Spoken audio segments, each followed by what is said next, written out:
está aberta à guerra comercial. Os Estados Unidos começaram. Donald Trump impõe a partir de amanhã, terça-feira, dia 4 de fevereiro, taxas de 25% sobre todas as importações do México e da maioria dos produtos do Canadá e uma tarifa adicional de 10% sobre importações da China. A União Europeia pode ser o próximo alvo.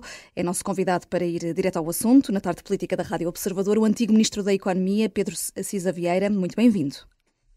Boa tarde, muito obrigado pelo convite.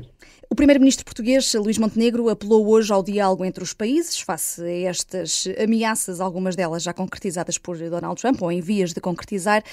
Os dois principais motores da Europa, se a União Europeia for o próximo alvo, como se antevê, estes dois principais motores estão, digamos que, engripados, até foi também uma expressão utilizada pelo primeiro-ministro, Alemanha e França, estamos a falar destes dois países. A União Europeia pode, neste contexto, ficar com uma posição negocial mais fragilizada? Bom, eu acho que, independentemente da situação conjuntural de França e Alemanha estarem com impasses políticos e, por outro lado, estarem com a economia também numa dificuldade conjuntural, eu acho que os desafios que a presidência de Trump coloca ao mundo e à União Europeia são muito mais estruturais e profundos do que isso. E, portanto, a reflexão que os líderes devem estar neste momento a fazer em Bruxelas é uma reflexão muito mais profunda.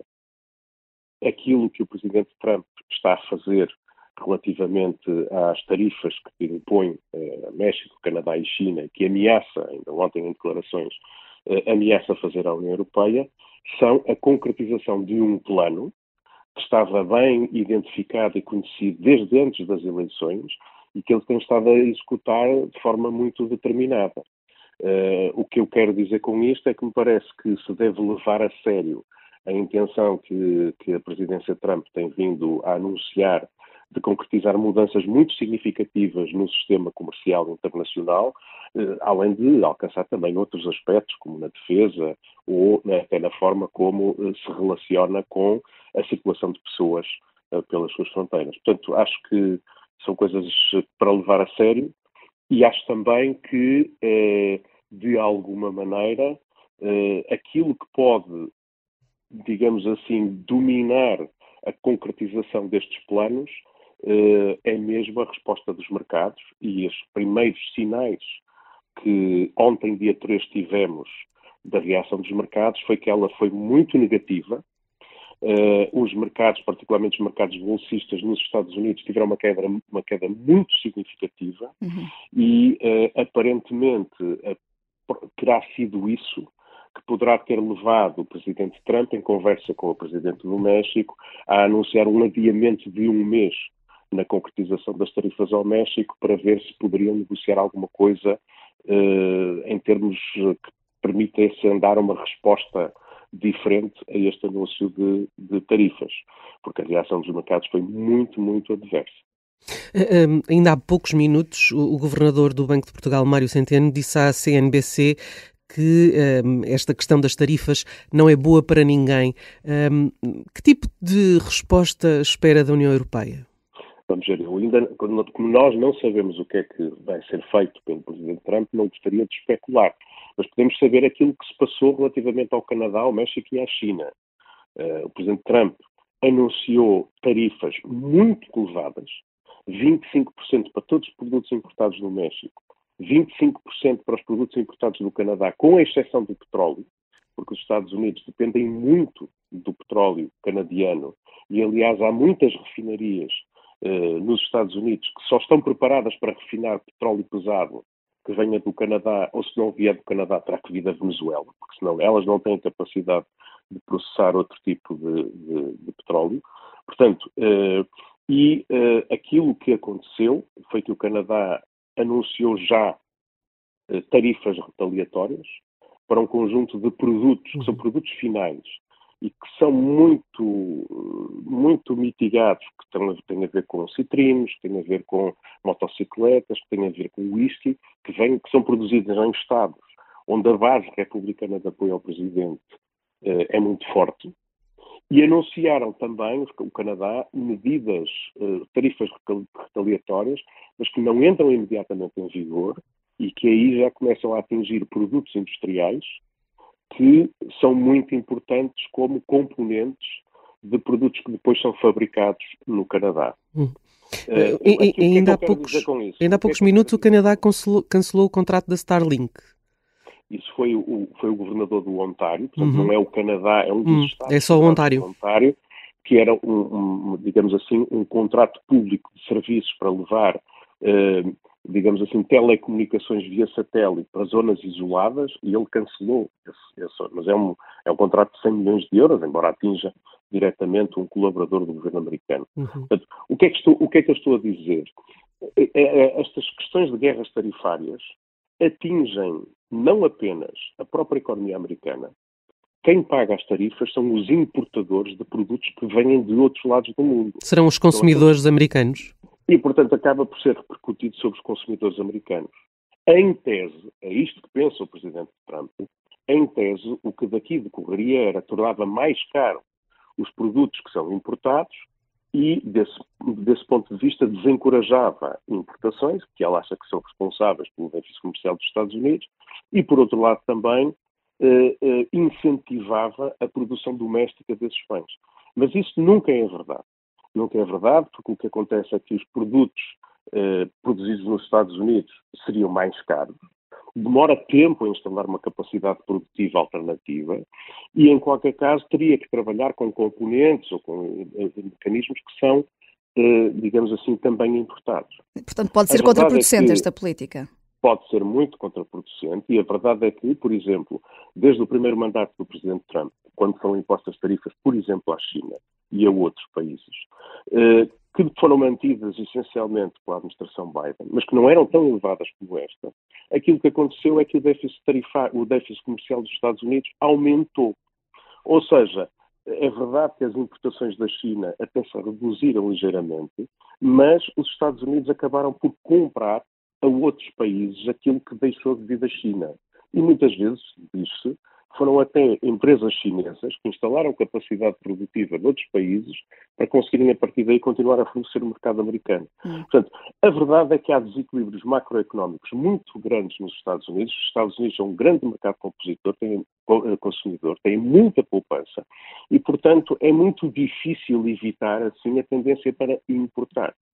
A verdade é que, como os Estados Unidos compram muito ao México e ao Canadá, são de longe o maior parceiro comercial desses dois países, e esses dois países dependem muito significativamente do comércio com os Estados Unidos, é muito possível que as previsões sejam que a economia desses países seja muito afetada. Podemos pensar que o mesmo se poderá passar com a União Europeia se isto se vier a concretizar.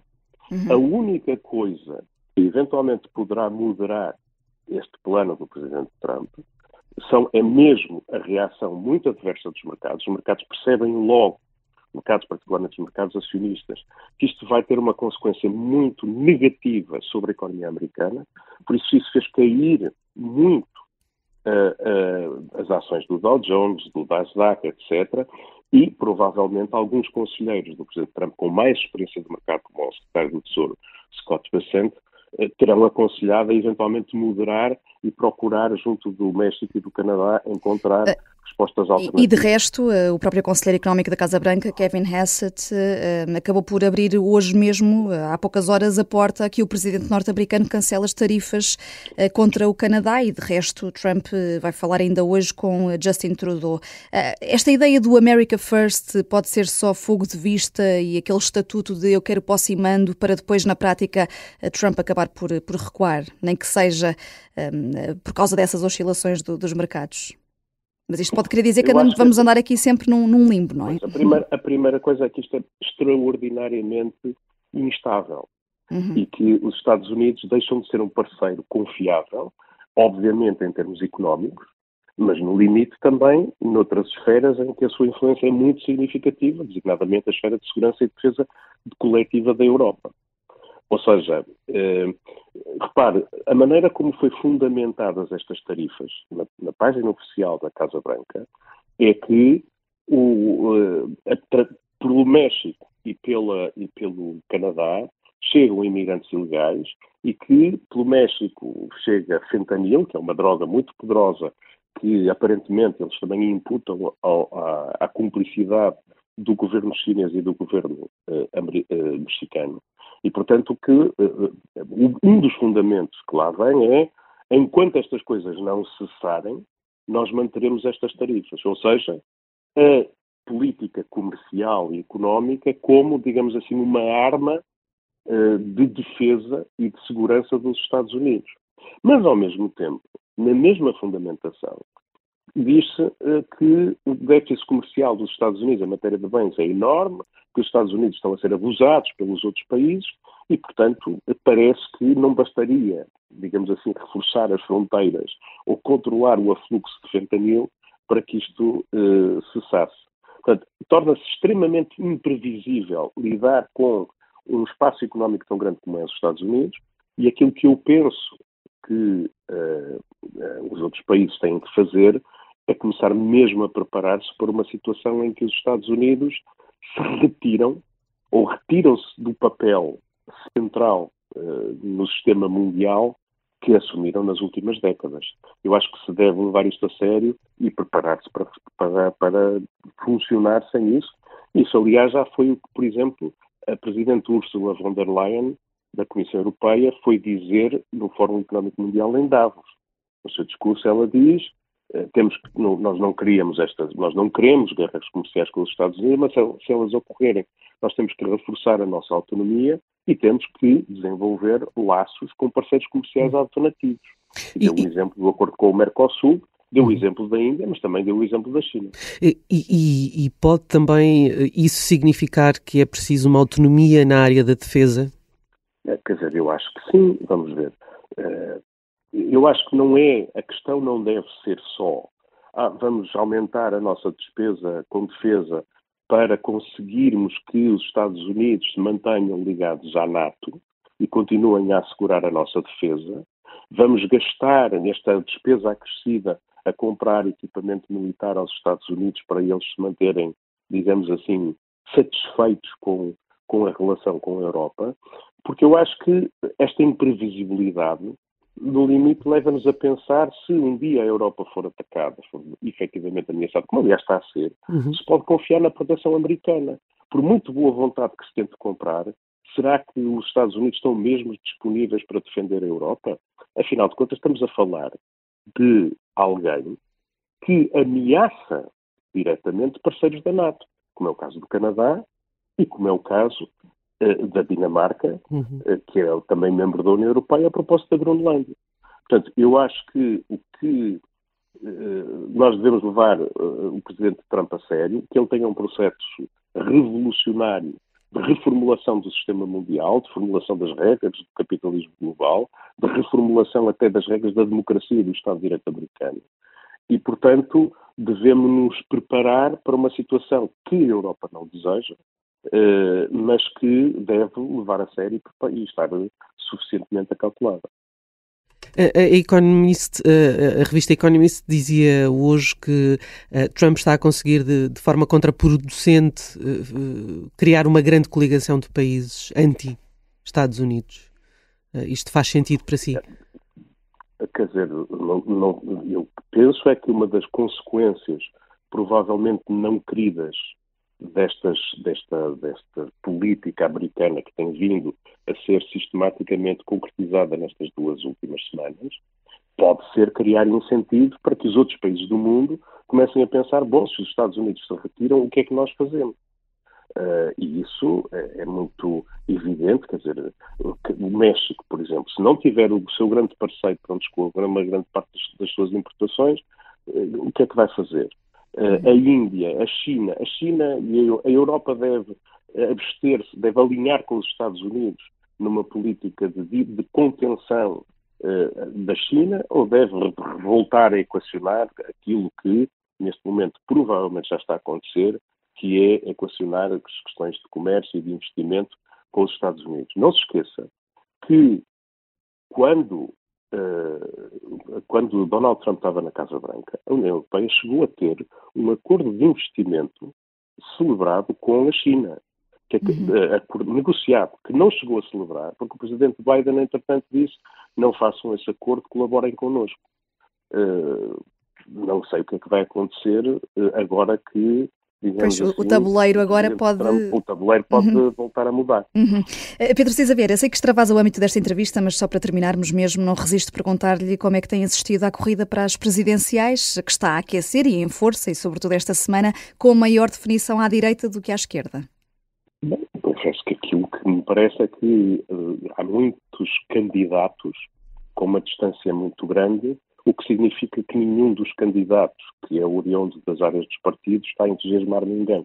E por isso é que vejo tantas discussões e tantas alternativas. Eu acho que os candidatos naturais que esperaríamos, aqueles que tenham o estatuto, a experiência, a credibilidade conquistada através de uma carreira longa e que tenha permitido aos portugueses conhecerem os pontos fortes e os pontos fracos que todos os políticos ou candidatos a cargos públicos tenham, e faz-me muita impressão que estejamos a chegar a este ponto sem que haja candidatos naturais, digamos assim, e que, pelo contrário, o candidato mais forte é um candidato de quem os portugueses, a única coisa que sabem de concreto é que não exerceu nenhum cargo político anteriormente e, portanto, nós não sabemos como é que ele atua sob pressão, nós não sabemos quais são as suas fraquezas, não sabemos quais são as suas cumplicidades ou as suas sensibilidades, e a coisa mais importante quando escolhemos o chefe de Estado é mesmo sabermos onde é que eles são fracos, não é onde é que eles são fortes.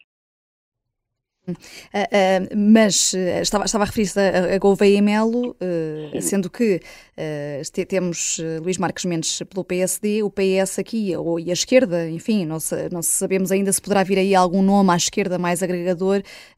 Vê alguém com hipóteses nesse sentido? Olha, eu vejo, quer dizer, parece-me que aqueles que seriam candidatos muito naturais, que poderiam ser oriundos do sistema partidário, estão comprometidos com outras coisas, António Guterres, etc., que, portanto, não me parece que sejam alternativas. Mas o que parece é que os portugueses estão, de facto, à procura de um candidato que não esteja ligado aos partidos. Isso não é preocupante? Eu acho que mais do que não estar ligado aos partidos, o caso do Lamento com o VML é uma pessoa que nós não sabemos, não conhecemos. E, como eu digo, a coisa mais importante quando se elege aquele que é a última válvula de segurança do sistema partidário, quando ele tem incapacidade de gerar soluções por si mesmo, o mais importante é nós conhecermos bem a pessoa e sabermos quais são não só os pontos fracos, mas sobretudo os pontos fortes, mas sobretudo os pontos fracos. Porque é nos momentos de crise, quando há mais stress, quando há mais pressões, que nós precisamos de conhecer a maneira como os protagonistas se comportarão. E nós não sabemos isso a propósito do Aumento do VML. Muito obrigada, Pedro Cisa Vieira, por ter vindo ao Direto ao Assunto. Até à próxima. Obrigada. É um gosto, com licença.